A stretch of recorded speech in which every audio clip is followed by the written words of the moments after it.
Hey, wild ones. All right, so today we're going to talk about the importance of potting soil.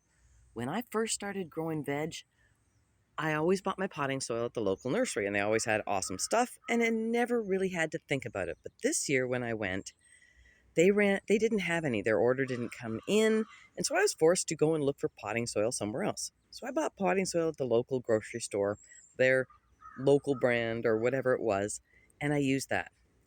Well, let me tell you, that was a big mistake. That potting soil was awful.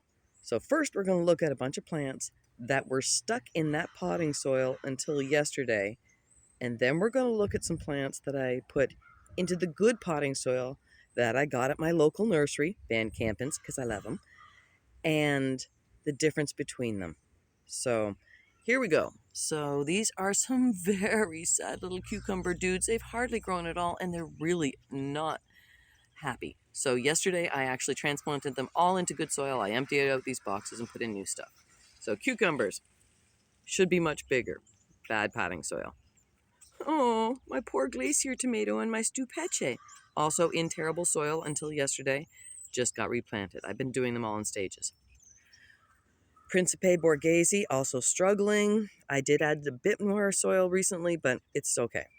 Scotia doing fairly well because they were in good soil from the beginning.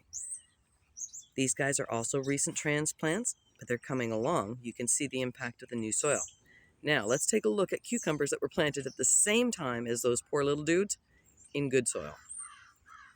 Right? What a difference. Huge cucumbers. All right, we're going past these guys. We got a drainage issue, but also planted at the same time in good soil. Now let's look at the tomatoes that were planted at the exact same time in the good soil originally. So these guys started out in little pots in good soil versus little pots with crappy soil, and then they went into the big planters with good soil. Check that out. That's a glacier, and that's a summer sunrise. And they are huge. They're easily 6 times the size of those other guys who were stuck until yesterday in the crappy soil. So, and once again, a cucumber planted at the same time in the good soil versus the crappy soil. So what is this magic soil that I am totally in love with and want forever? It's this stuff. Green World Organic Flower and Vegetable Soil. I don't know what in it, but it is absolutely magic. I had plants that were nearly dead. We're talking they had been frozen, slug-eaten, in terrible soil. They were like a stick and 2 leaves just praying to die.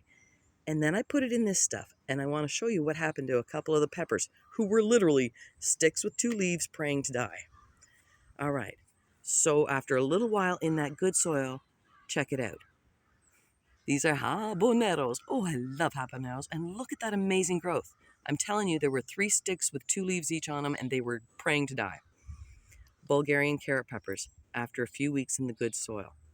They're brand new plants. They are amazing, and I am so grateful. So anyways, potting soil freaking matters.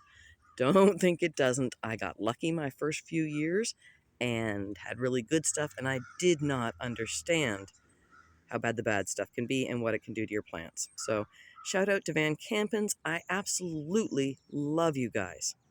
Take care, my wild ones. Love you guys too. Bye, y'all.